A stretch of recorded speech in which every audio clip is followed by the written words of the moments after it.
انت حاس بارهاب، يعني ما حاجه وحده كنتمنى ان بلادنا ما وصلهاش شي حاجه بحال هكذا، لان كاينه اشياء اكثر من الارهاب. خصك تعرف بان كاينه اشياء لا اخلاقيه. مثلا انا ضد هاد الاشياء اللي كنشوفوها في لي سيت.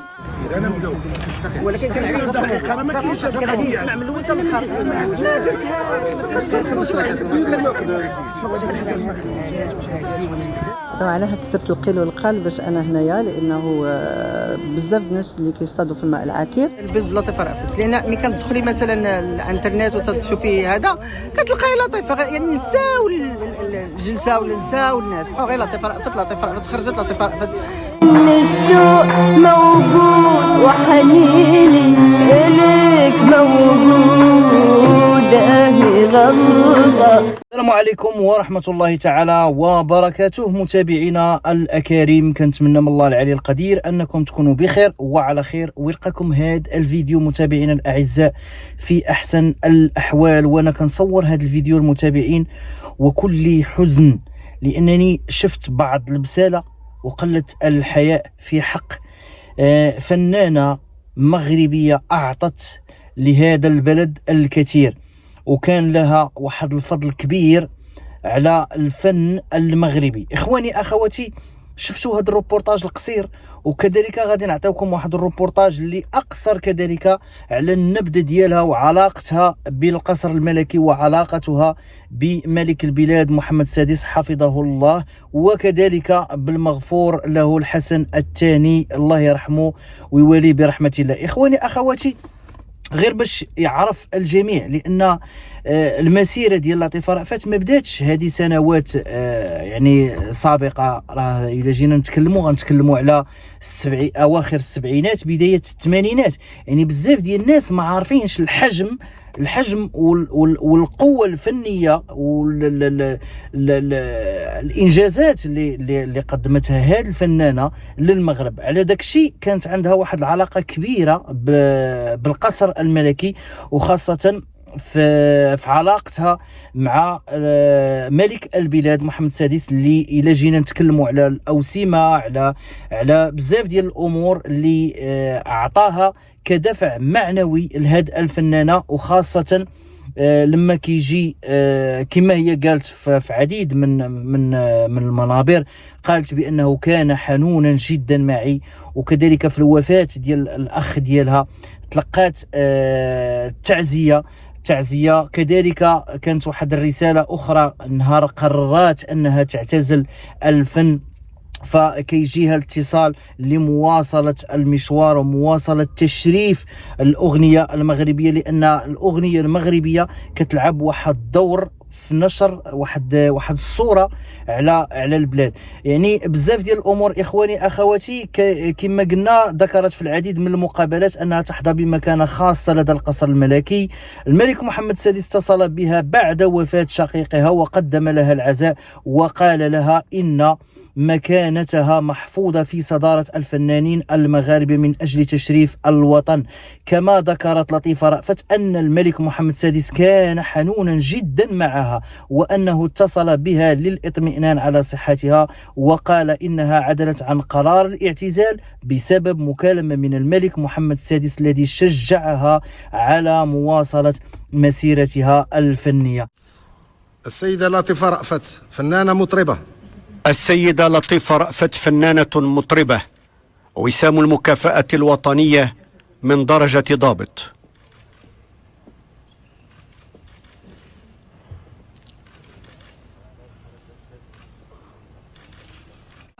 اما مالكي فكان داير الله سبحانه وتعالى، وكما شرفني هذا النهار وكرمني الله يعزه وينصره ويخليني دائما في مستوى ديال هذا التقدير وهذا التكريم. فهذا تشريف وتكليف، وكنتمنى عند حسن ظنه وظن المغرب. رمضان مبارك. اخواني اخواتي،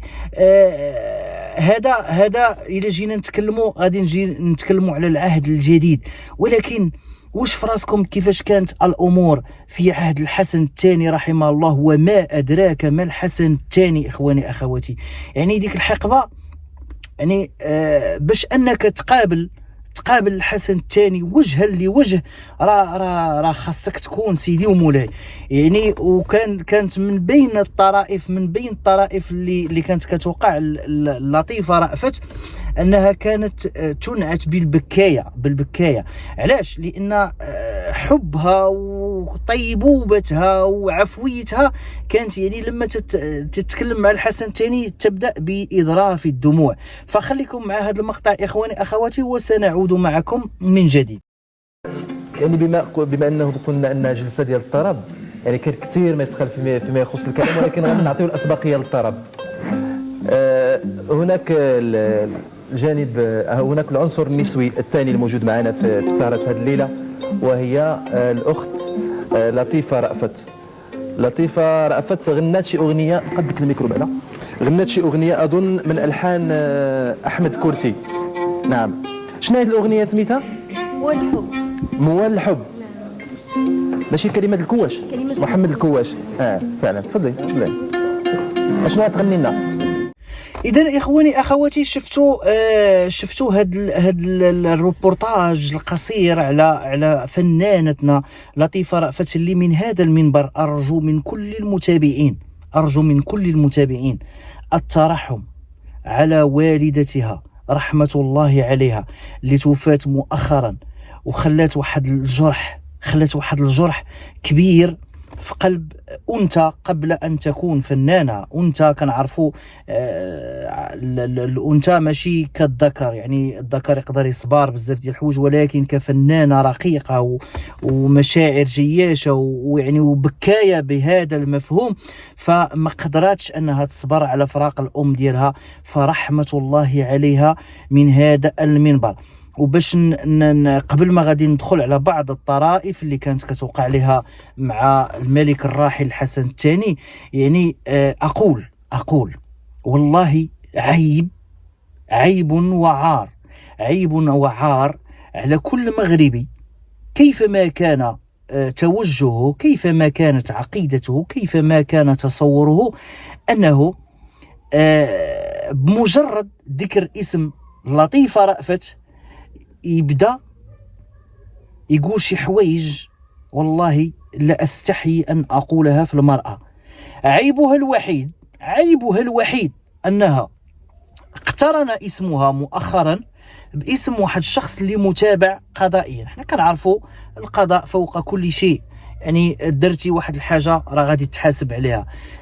دخلت بنيه الزواج عادي جدا، كنعرفوا فنانه كيتزوجوا كيطلقوا، كنعرفوا فنانه كيتزوجوا ممثلين، كيتزوجوا رجال اعمال، كيتزوجوا مغنيين، كيتزوجوا من الشارع. يعني فنانه كلطيفه رأفت راه ماشي خريجه ديال لافار ولا اغاني لافار ولا اغاني هذا، لا، راه فنانه ذات وزن كبير. يعني ملي كنقولوا فنانه ذات وزن كبير يكفي الاحترام والتقدير اللي كيجيها سواء من عند الملك الحسن الثاني الله يرحمه او من عند محمد السادس نصره الله. فهذا فقط يشفع لها ان كنت مواطن مغربي تحب البلاد وتحب الملك. احنا كنعرفوا لله المثل الاعلى، احنا كنعرفوا غير الصحابه يعني كانوا مع الرسول صلى الله عليه وسلم، يعني غير كانوا اصحابه وقفوا معه وكذا، ونحترمهم احترام شديد لصحبتهم مع رسول الله. فاحنا كنقولوا كنبغيو ملك البلاد وكنبغيو الحسن الثاني وكنبغيو محمد السادس، ولكن هاد المرأة هذه يعني كانت مدللة الحسن الثاني بهذا المفهوم، وغادي نتكلموا غادي نفصلوا في هذا. فكيجي واحد يعني يكفي انه عنده حسابات شخصيه او غيره على صوتها او غيره على تألقها في المجالات الفنيه او جمالها او ما الى ذلك، فيبدا يروج واحد الذباب الكتروني بين قوسين، او يروج واحد الاشاعات وخرافات وشي امور اللي كتمس بها كمراه مغربيه. والانسانه يعني ما كتبغيش تمشي تأذي الناس، ما كتبغيش تمشي تأذي الناس بتقديم شكايات مثلا ولا شي امور هذه يعني بعيده كل البعد. الا سولتي لطيفه رأفت واقيلا فوقاش عمرك شتي الكوميساريه غتقول لك ملي كنصايب لاكارت، ملي كنصايب لاكارات، ولا ملي كتكون شي امور يعني ما سمعنا عنها قط انها كانت في يوم من الايام تزور المحاكم ولا مخافر الشرطة ولا شي حاجة في أعمال إجرامية أبدا أبدا. ولكن ما حدث مؤخرا ربما ابتلاء، ربما هذه سنة الحياة. كان القدر ديالها أنها تعرفت على واحد الإنسان، قررت الزواج معه، بداية مشوار عائلي أسري عادي جدا، حالها كحال كل النساء، ولكن قدر الله ما شاء فعل. ولكن باش نوضوا نديروا حملة ممنهجة ولا نبداو نشحطوا فيها ليل نهار ونتاخذوا منها محتوى بدون مراعاة مشاعر آلاف ولا ملايين المغاربة، لأن حب من منا لا يعلم الاغاني اللي غناتها لطيفه رأفت. وكنا صغار مغياره بزاف ديال الاغاني كنا كنستمتعوا لما كتكون شي سهره. يعني كتعرفوا بان كانت معظم الحفلات كتجي غير يوم السبت، يعني الجيل القديم عارف ان الحفلات او السهرات كانت غير تجي السبت، ولا كتكون في المسارح اللي ما كانش يعني بامكان المشاهد العادي انه غادي يتفرج فيها على شاشه التلفزيون وما الى ذلك. كنا كنشوفوها غير في التصاور، غير في الجرائد او المجلات. فشنو وقع اليوم؟ شنو وقع؟ واش كي هكا كنمشيو كنهزوا المشعل؟ واش كي هكا كناخذوا بوصيه الملوك ووصيه الفنانه ووصيه وصيه الناس اللي كتبغي تزيد للقدام بهاد البلاد هذه؟ ما يمكنش، شي حاجه ما راكباش. والله لا استحي ان اقول ان شي حاجه ما راكباش. المهم اخواني اخواتي، يعني غادي نتكلموا كذلك على بعض الطرائف اللي وقعت لطيفه رأفت. كانت فعلا مدللة الملك الحسن الثاني، وذكرت في العديد من المقابلات أنها كانت تربطها علاقة قوية بالملك الراحل اللي كان يعتبرها فنانة متميزة، وكذلك كان يقدم لها الدعم والتشجيع. طبيعة الحال الحسن الثاني رحمه الله كان ينصحها بتسجيل يعني أغاني، لأن الحسن الثاني كان فنان، كان ملكا فنان، وكان ينصحها بتسجيل أغاني معينة مثل أشداني مغيارة، وكان كيشجعها على تعلم الحركات الإسبانية والإيقاعات الجديدة. كما كانت لطيفة رأفت كتحظى بواحد الاحترام وتقدير كبير كذلك من قبل محمد السادس الذي اتصل بها كذلك لتشجيعها وتقديم التعازي لأحد الأفراد الأسرة ديالها. ولطيفة رأفت ليست الوحيدة اللي حظيت بدعم الملك الحسن الثاني، فقد ذكرت الفنانة سميرة سعيد أيضا أنها غنت أمام الملك وهي في سن 12 وأنه كان يراعي الفنانين ويحبهم. ومن بين الطرائف اللي كانت كتوقع لطيفة رأفت أنها كانت تبكي عندما تتحدث إلى الملك الحسن الثاني، وكان يطلق عليها بالبكاية. وهناك أيضا طرائف أخرى تجمع الفنانين المغاربة بالملك الحسن الثاني، وتستمر كذلك هذه العلاقة مع الملك محمد السادس. كان الحسن الثاني رحمه الله نصحها بالتشبث بالأغنية المغربية، أداء الأعمال القديمة التي كان يحب الاستماع إليها. وكذلك كانت مكالمة هاتفية اتصل بها بعد وفاة شقيقها كما قلنا، وقدم لها العزاء وقال لها إن مكانها محفوظ في صدارة الفنانين المغاربة. واحد القضية اللي لا يعلمها الكثير، وهي أن لطيفة رأفت تم بعثها رفقة والديها لأداء مناسك الحج سنة 1991، وكانت هذه أول فرصة لها لأداء فريضة الحج. وكذلك يعني مجموعة من الأمور كالغناء في حفل زفاف الملك محمد السادس، وكانت تحتضن من جانبه فنيا وعائليا. إذا تكلمنا على هذه الطرائف إخواني أخواتي، فهي طرائف تظهر العلاقة القوية بين لطيفة رأفت وكذلك الحسن الثاني وكذلك محمد السادس، لأن أسرتنا أسرة العلوية أسرة فنية وتشجع الفن اللي كنقولوا كيهز بالبلاد للأمام، وكيقدموا على أنه صورة ديال واحد البلد اللي عندها تبارك الله ما شاء الله تراث متنوع. إخواني أخواتي، غادي نخليكم مع واحد المقطع ربما فاش كانت لطيفة صغيرة، وكان تقريبا في أواخر سنة 1979. غادي نحاولوا ما أمكن أننا نرجعوا لهذيك الذكريات الجميلة ونقولوا لها بأن فعلا راه مازال كاين الخير. يعني لا تبالي. ونصيحتي لي لا يمكن أنني غادي ننصح واحد الإنسان اللي هرم، ولكن الابتعاد عن السوشيال ميديا، الابتعاد عن السوشيال ميديا نهائيا، لان لطيفه رأفت كنا كنعرفوها بواحد تبارك الله بواحد الرزانه، بواحد الحكمه، بواحد العفويه، يعني لا يصلح لها ما يقع حاليا بصفه نهائيه. خليكم مع هذا المقطع اخواني اخواتي.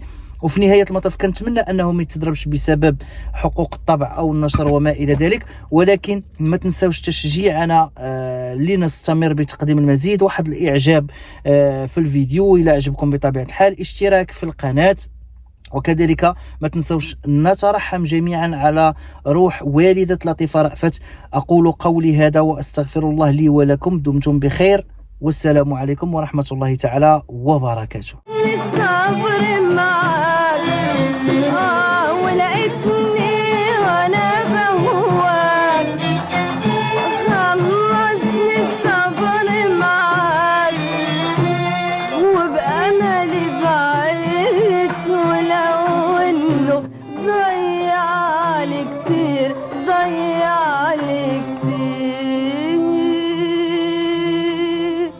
في هواك، وهي غلطة ومش هتعود ولو